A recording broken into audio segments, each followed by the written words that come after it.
Y es un gusto ya tener en los estudios a las doctoras Claudia González, presidenta de la Comisión de Género de la Asociación de Magistrados Fiscales del Uruguay, y también a Nicole Lebel, que es integrante también de la Comisión de Género de la Asociación de Magistrados Fiscales del Uruguay. La idea es, ellas son fiscales de delitos sexuales, ¿está bien decirlo así, Claudia? Sí, Nicole. Sí, buenas tardes, sí. Que bueno, que es una temática muy compleja, después que ocurrió un hecho tremendo como fue el asesinato de dos niños a manos de sus padres, pero que acumula de 2013 a la fecha 13 niños, niñas, adolescentes asesinados a manos de sus padres, lo que se ha dado a llamar violencia vicaria. Desde Presidencia a partir también de la iniciativa fundamental de las organizaciones de la sociedad civil, de generar un ámbito de diálogo en la que ustedes consideran que deberían estar, y de pronto por allí comenzamos. ¿Les parece, Claudia, Nicole? ¿Empezamos por allí? Sí, me parece muy bien. ¿Es importante que ustedes estén en ese ámbito? Bueno, a mí me lo han preguntado ya bastante. Yo creo que sí, nosotros tenemos, como digo siempre, el know-how de esta temática, no particularmente de la violencia doméstica, porque nosotros trabajamos en abuso sexual, que es otro tipo de violencia, pero como nosotros trabajamos en la Comisión de Género, lo que dijimos fue, bueno, propongamos nuestra participación y después ampliaremos a los colegas que también quieran participar en las diferentes temáticas que se puedan tratar. Como tú bien dijiste, esto se formó por la sociedad civil, que fue al Poder Ejecutivo a solicitar que le dieran una respuesta, que querían, generar un ámbito de diálogo.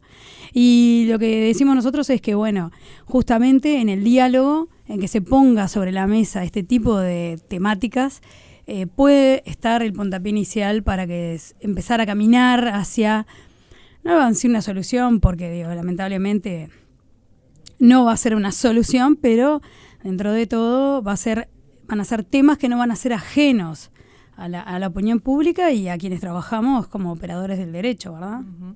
Es evidente que además esto se cruza con la discusión presupuestal, porque yo también te he escuchado decir, Claudia, nosotros lo que necesitamos son más fiscales, más allá que uno diga mayor capacitación para los que ya están, sí, pero más, digo, ¿no? ¿Es así, Nicole? Sí.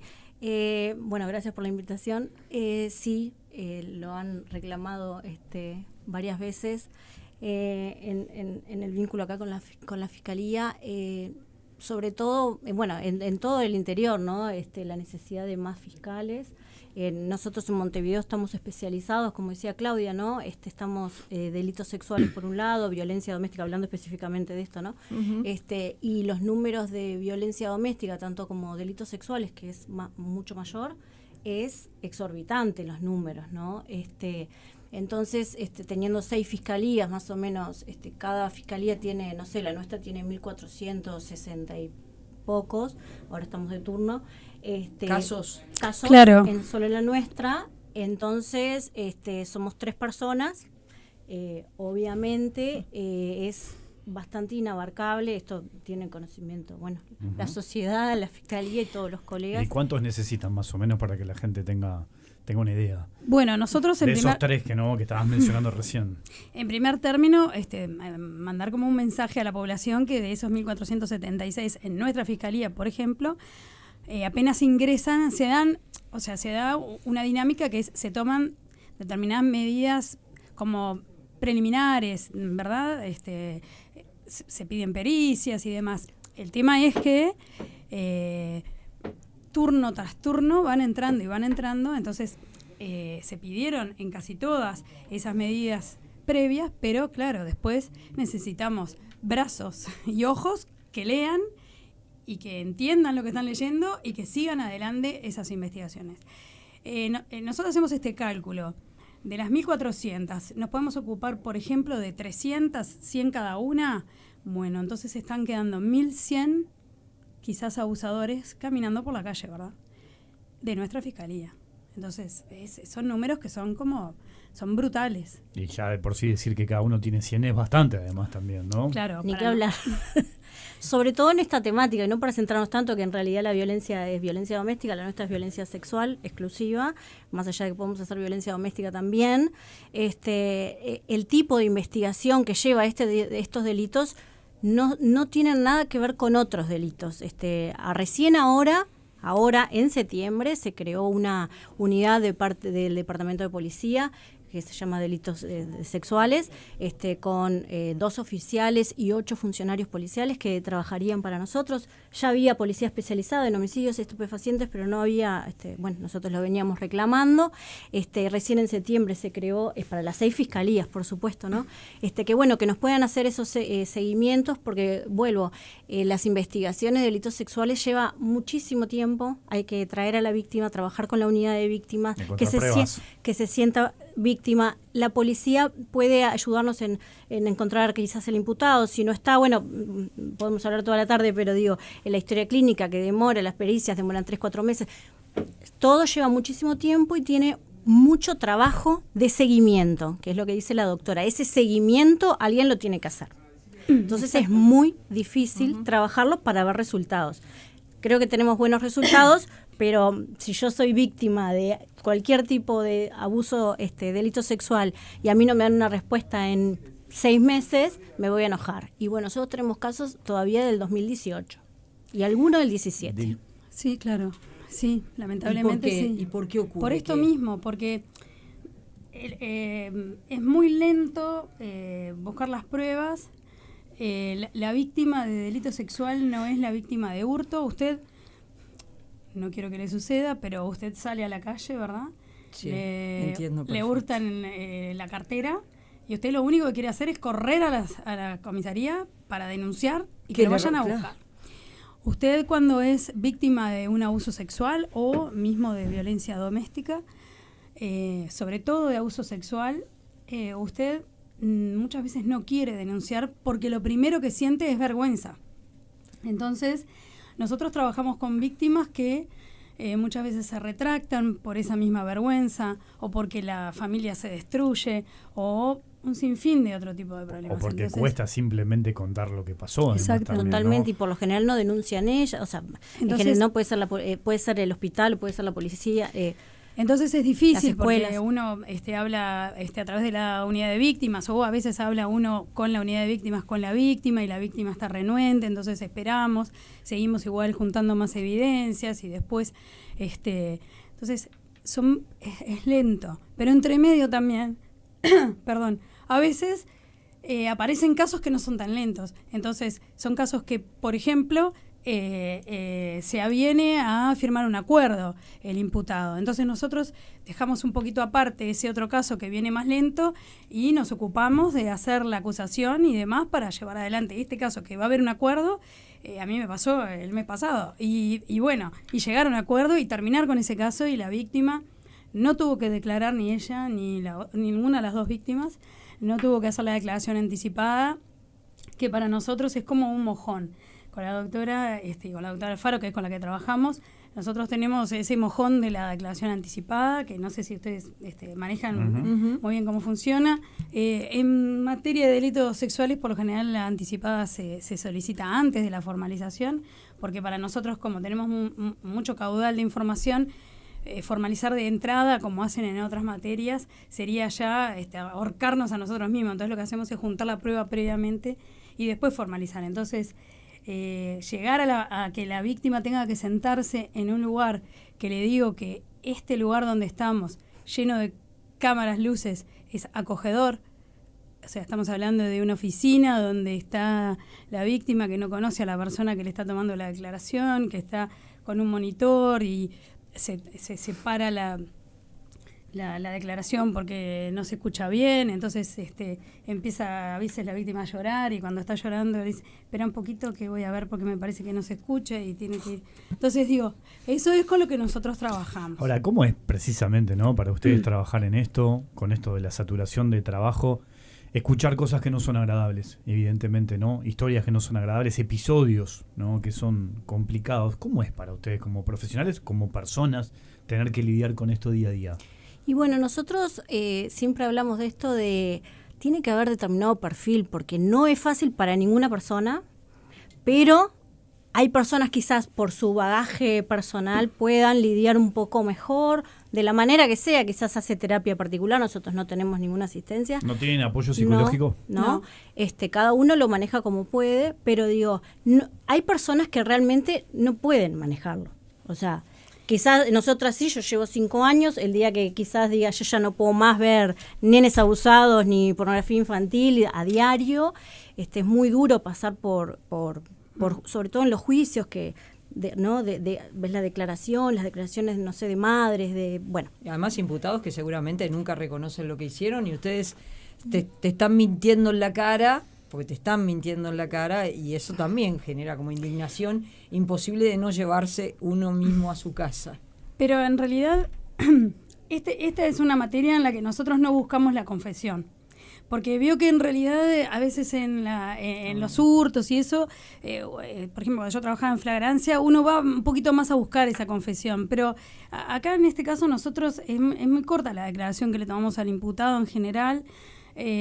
Por lo general la defensa le dice que no declare, entonces, mire, tengo todo esto, no voy a declarar, bueno, perfecto, no declare. Nosotros lo que hacemos es sí ir a juicio en general, a litigar, y bueno, ahí es donde realmente las pruebas que hemos conseguido hablan por sí solas. Es lo que le decía un poco la doctora, nosotros ahí vemos la declaración nuevamente anticipada de la víctima y después, bueno, tomamos declaración a los testigos que hemos llevado y los juicios se preparan muy bien. Ahí está otro tipo de problemática que también tiene esta materia, que es la preparación de los juicios. Hay otras materias como es homicidios que también hace muchos juicios.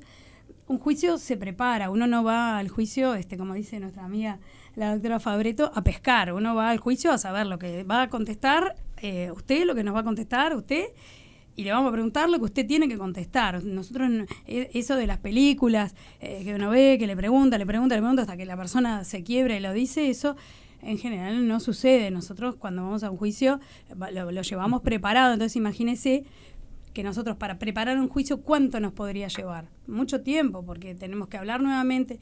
Además, nosotros grabamos las sesiones que tenemos con los testigos, eso después se desgraba, se ve nuevamente. Nosotros después cuando se toma la declaración en la audiencia de juicio, eso que tomamos y que desgrabamos a veces nos sirve para contrarrestar, porque la persona...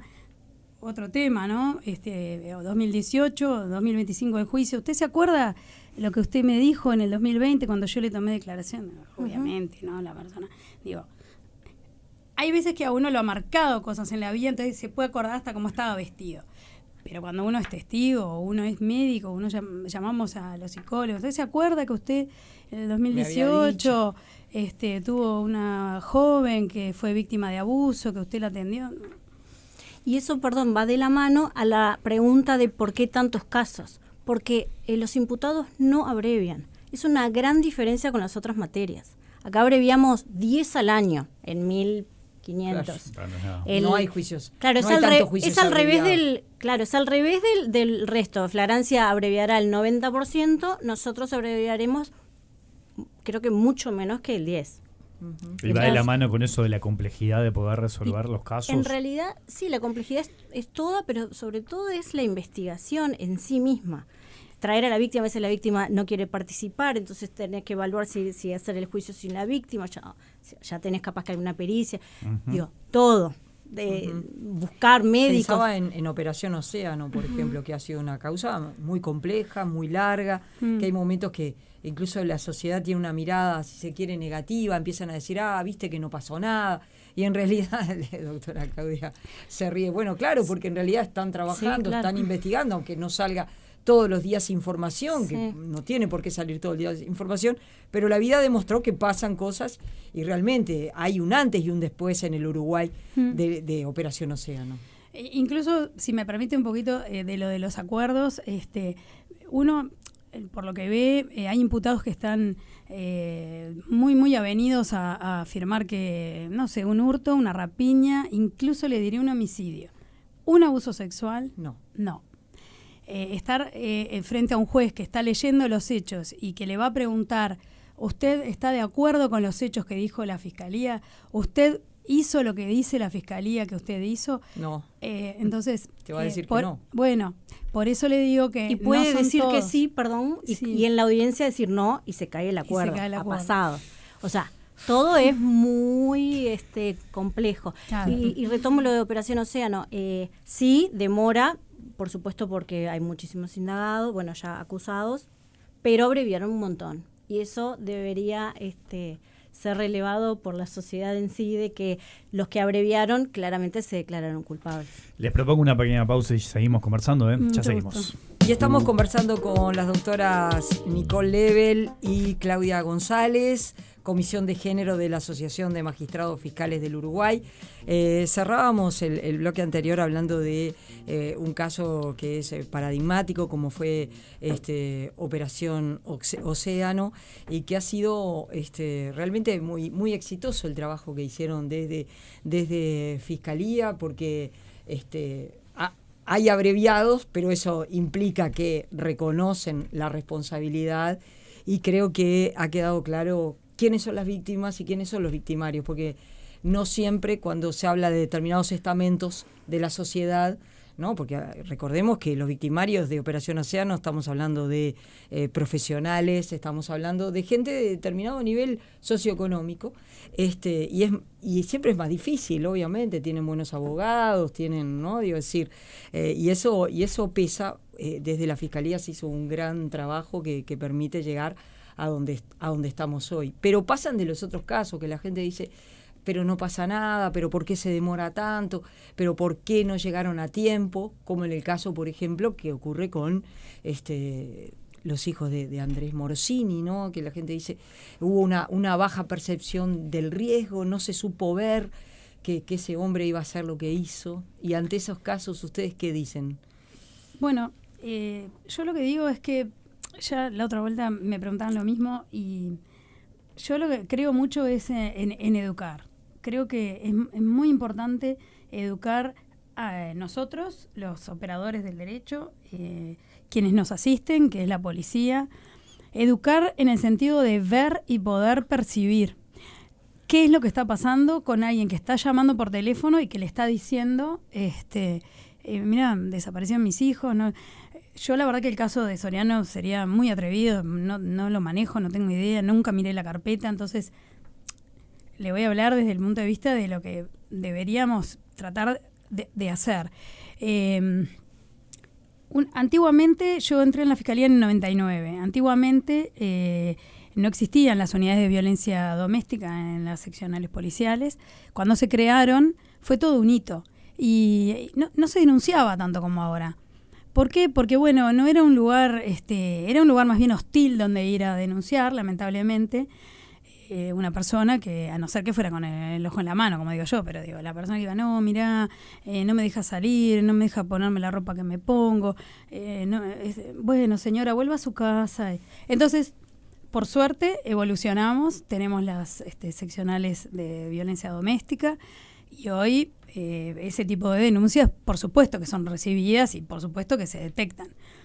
El problema es que tenemos que empezar también ahora a detectar otros tipos de llamados o de llamados de atención, como son madres que llaman y que dicen, mira, se llevó a mis hijos, no aparecen, bueno, vamos a esperar o sea, por algo una madre está diciendo, mi hijo no aparece, mi hijo, está bien, puede haber, saquemos al costado lo que quizás pueda ser patológico, pero por algo está diciendo, algo le está diciendo a esa madre, acá hay algo raro. Entonces creo que así como cuando hay llamados por no sé, porque se pusieron bombas en algún lado, hay protocolos que se siguen en las preguntas que se hacen para detectar si la persona sabe lo que está diciendo o en realidad es un engaño. Bueno, acá capaz que también se podría hacer lo mismo, porque digo, no, sobre todo en el interior del país no hay personal tan capacitado como, ¿no? Porque no hay tantas unidades como hay acá de violencia doméstica y demás. Entonces, digo, creo que en el interior y en Montevideo los administrados tienen los mismos derechos. Entonces, creo que hay que empezar a ir por ahí, por detectar, por enseñar cómo Ahí, no sé, poner el ojo en, esto me parece que no es una mamá que quiere molestar, sino que es una mamá que está preocupada. Que está preocupada y hay algo ahí atrás.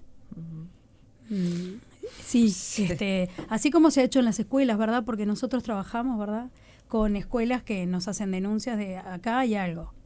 ¿Cómo es ese trabajo, el de las escuelas? No, bueno, la verdad que trabajamos mucho con tanto las escuelas o los hospitales como el Pereira Rosell, ¿no? Que son muchas veces denunciantes de oficio, lo cual aplaudimos. Y trabajamos, por ejemplo, también con los médicos, ¿no? Que a veces ha sido complicado. Estamos cambiando un poco. A veces se sienten como que venir a declarar es como intimidatorio y bueno, pero yo no sé si pasó esto. No, usted solo va a declarar lo que se consignó en la historia. Todo realmente es como un trabajo de a veces quizás por miedo de no querer culpar a alguien que no, siempre dejando en claro, no, acá el que va a dictar una sentencia es el juez, ni siquiera fiscalía. Quizás fiscalía va a pedir una imputación hacia alguien. Digo, realmente en todos los ámbitos es un trabajo. Nos hemos reunido también con la Comisión de Género, que muy bien nos ha aceptado por parte de la policía.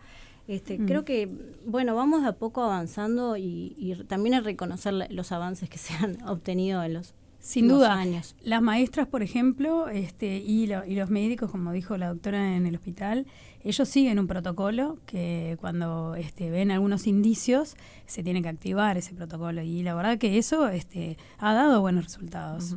Y hay, a ver, hay gente que dice, los niños mienten, los niños pueden mentir. ¿Ustedes qué visión tienen de esas afirmaciones? Bueno, yo tengo hijos y sí, los niños mienten, sí, obvio. Si rompen el jarrón que era de la abuela, usted llega a ver el jarrón roto, yo no fui. Claro, sí, los niños mienten, sí, obvio que mienten. Pero hay estudios, sobre todo de niños de 6 años para abajo, la sexualización de un niño, el niño sabe que tiene determinados órganos y demás, pero la sexualización de un niño a los 6 años no es tan claro. Lo que es una relación sexual para un niño, a los 6 años es impensable. Entonces, si un niño habla de determinada manera de los órganos genitales o de las relaciones sexuales o de algo que le hicieron hacer que tiene que ver con una relación sexual, que en realidad es abusiva, ¿verdad?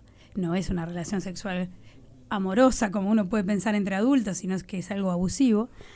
Es muy difícil decir que eso es mentira. O, sí, se lo pusieron, la mamá lo entrenó para que o el papá lo entrenó para... los niños mienten en determinados ámbitos. Igual también quiero aclarar o sea, ampliar un poco de que está el mito de, en realidad, el relato, tanto de mujeres como de niños, ¿no? Son falsos, bueno, toda esa discusión de los falsos denuncias. Hay que tener en cuenta de que, más allá de que hay gente que sé que no comparte y está en contra de la ley de género, cuando se condena a alguien, es un cúmulo de pruebas, ¿no? No solo el relato, ya sea del niño o de la mujer que dice que sufrió un abuso. No hay juez ni tribunal de apelaciones, ni de casaciones, porque el 98% de nuestros casos llega a la Suprema Corte de Justicia, o sea que hay 5 jueces que siempre nos ratificaron. Es difícil pensar que todos esos jueces que participaron en la causa van a dictar una sentencia de condena porque un niño mintió. La verdad, no. Además, sumando a eso, que no quede en el aire que tipo el niño miente. Nosotros lo que reconocemos algo dentro de lo que hacemos, que se llama el relato y si se pudo mantener el relato. Si a usted le pasa cualquier cosa, hoy, de mañana, le pasó algo, y lo cuenta, va a llegar un momento en que quizás hay partes de ese relato que usted ya no se lo recuerda, porque no lo recuerda tan fehacientemente, pero que no hace a la esencia del relato, ¿verdad? O sea, si a usted se le cayó la taza de café y se manchó la ropa, básicamente va a seguir diciendo lo mismo, ¿no? Que le cayó la taza de café y se manchó la ropa.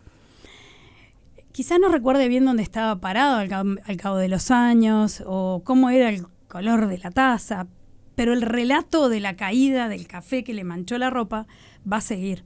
Esto es lo mismo. Un niño que mantiene un relato no es un niño que está...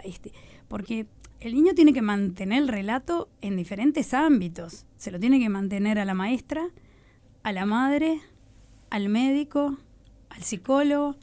Entonces, hay que relatar 5 o 6 veces lo mismo y mantener la esencia del relato. Entonces, eso es lo que nosotros básicamente a veces decimos en los juicios, que es, se mantuvo el relato con las condiciones que más o menos tiene que tener un relato para ser verdadero.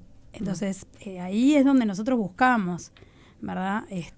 Perdón, y también aclarar de que no somos expertas, obviamente, en si los niños mienten o no, más bien un psicólogo tendría que hablar de eso, pero de la experiencia, por supuesto, y tener en claro que por lo general nosotros pedimos peritos, ¿no? Que Exacto. dependen del Poder Judicial, no son de Fiscalía, que nos dan una pericia de la veracidad de ese relato.